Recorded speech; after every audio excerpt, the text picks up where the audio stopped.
Okay, this is AP Psychology, Chapter 9, Memory, Part 3.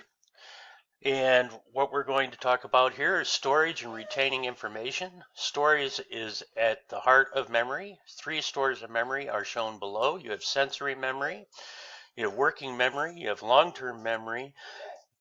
Then working memory is involved with encoding and retrieval, where encoding, once it is encoded properly, you can put it into your long-term memory. Sensory memory,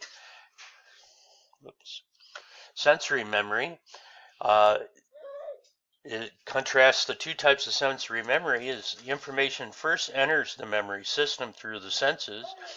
Iconic memory is a momentary sensory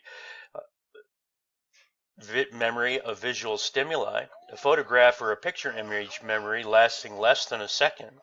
Echoic memory is a momentary sensory memory of auditory stimuli. Even if attention is elsewhere, sounds and words can still be recalled within 3 to 4 seconds.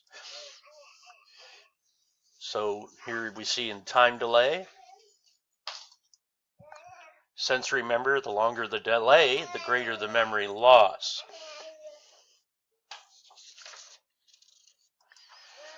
The duration of sensory memory varies for the different senses. The iconic memory is half a second. Echoic is 3 to 4 seconds. And hepatic is less than a second long. So our working memory is also known as our short-term memory. Is a span for information just presented is very limited. A second's long retention of up to about 7 items. Depending on the information and how it is presented, short-term recall is better for digits than for letters, and better for what we hear than what we see. Working memory is the new name for short-term memory and has a limited capacity of 7 plus or minus 2 digits and short duration of about 20 seconds. Sir George Hamilton observed that he could accurately remember up to 7 beans thrown on the floor. If there were more beans, he guessed. The magical number 7 plus or minus 2, some limits of our capacity of processing information, by George Miller. So if you can remember those, you should be able to recall 7 plus or minus 2 letters. The capacity of working memory may be increased by chunking.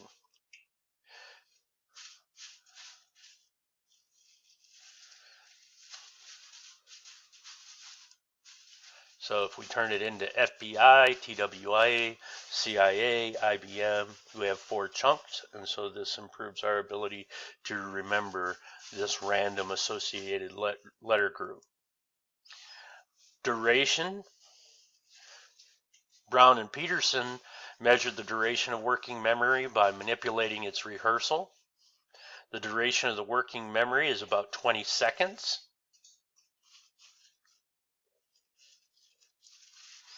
Working memory duration rapidly declines with no rehearsal.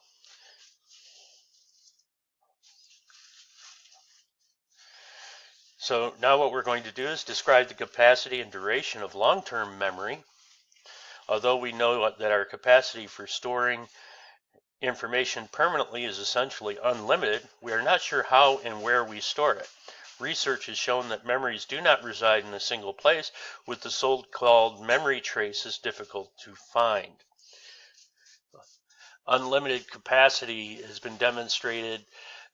Estimates on capacity range from 1,000 billion to 1,000,000 billion bits of information.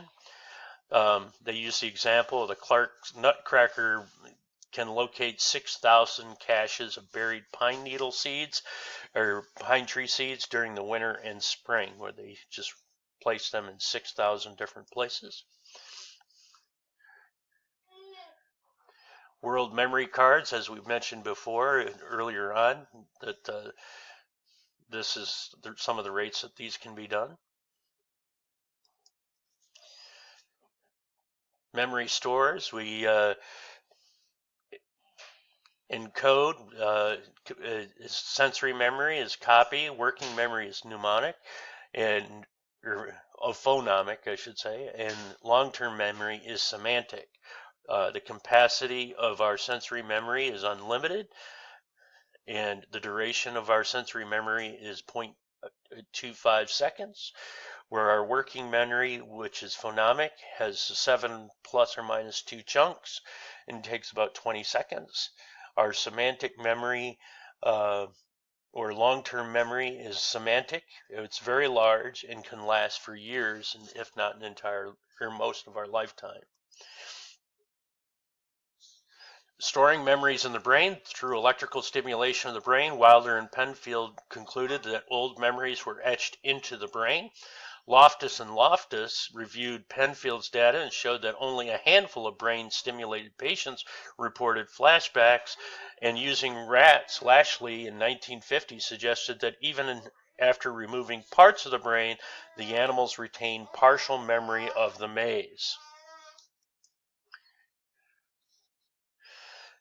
In Aplysia, Candle and Schwartz showed that serotonin released from neurons increased after conditioning.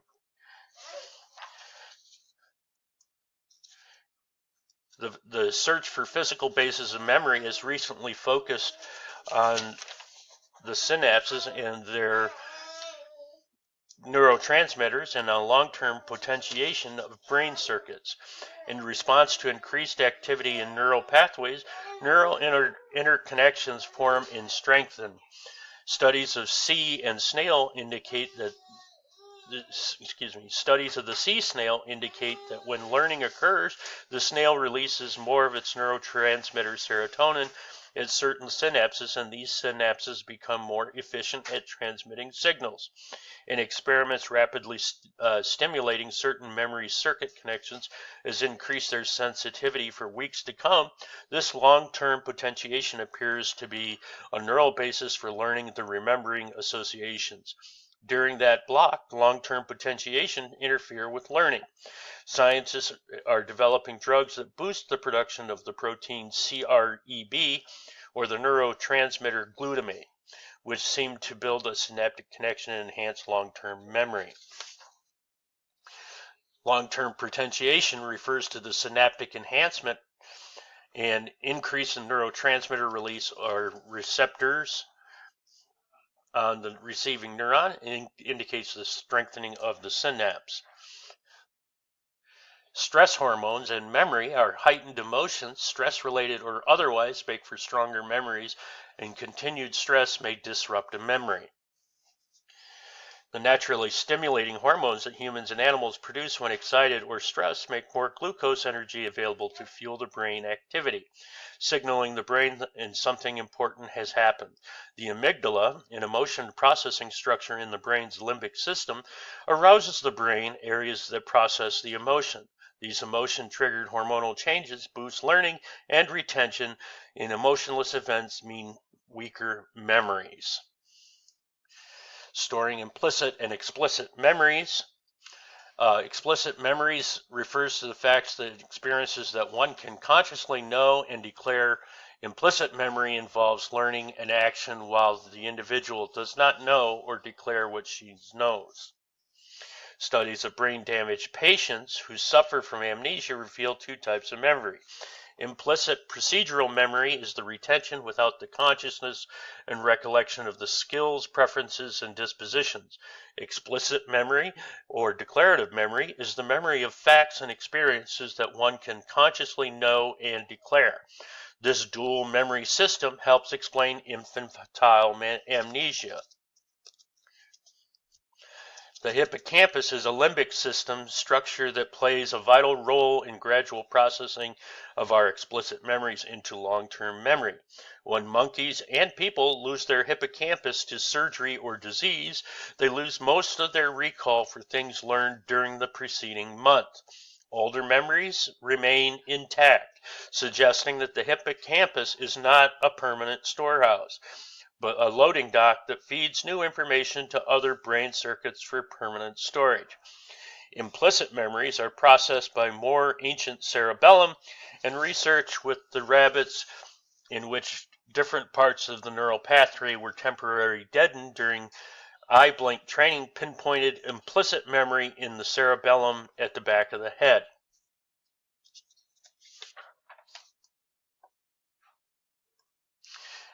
After losing his hippocampus in surgery, the patient Henry M. remembered everything before the operation but cannot make new memories. We call this anterograde amnesia.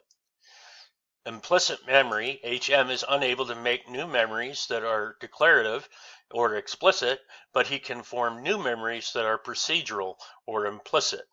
HM learned that the Tower of Hanoi game after his surgery. Each time he plays it, he is unable to remember the fact that he has already played the game.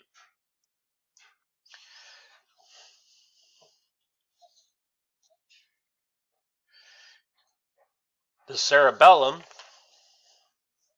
a neural center in the hindbrain that processes implicit memories. Recall is a measure of memory in which the person must retrieve information learned earlier on a fill-in-the-blank test. Recognition is a measure in which the person need only identify items previously learned as on a multiple choice test. Relearning is a memory measure that assesses the amount of time saved when relearning previously learned information. Tests of recognition and relearning reveal that we remember more than we recall. Retrieval is getting information out. Retrieval refers to getting information out of the memory store. In recognition, the person must identify an item amongst other choices. A multiple choice requires recognition. Name the capital of France. And then I give you a list, and it's easy for you to identify.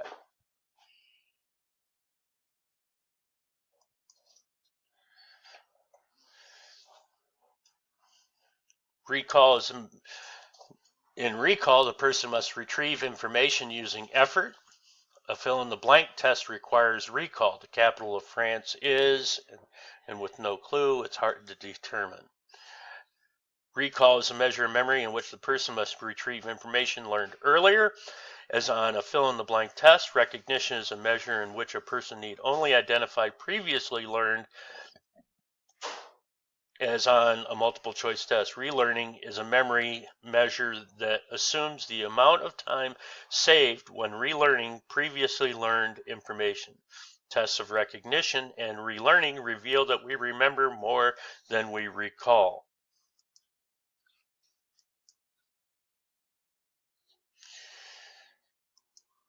Now, we're going to explain how retrieval cues help us assess stored memories and describe the process of priming.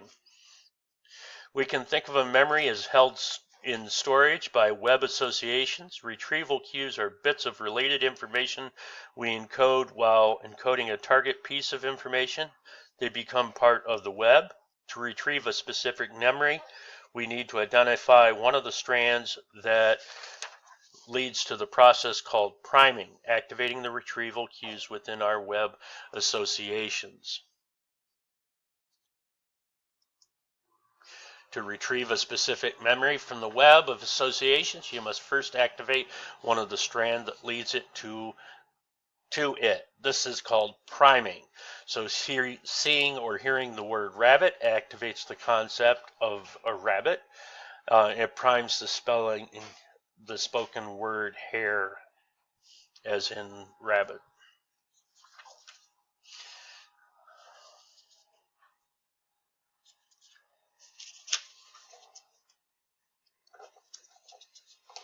Scuba divers recall more words underwater. while they recall more words on land if they learned that list on land. Deja vu means I've experienced this before. Cues from the current situation may either unconsciously trigger retrieval of an earlier experience.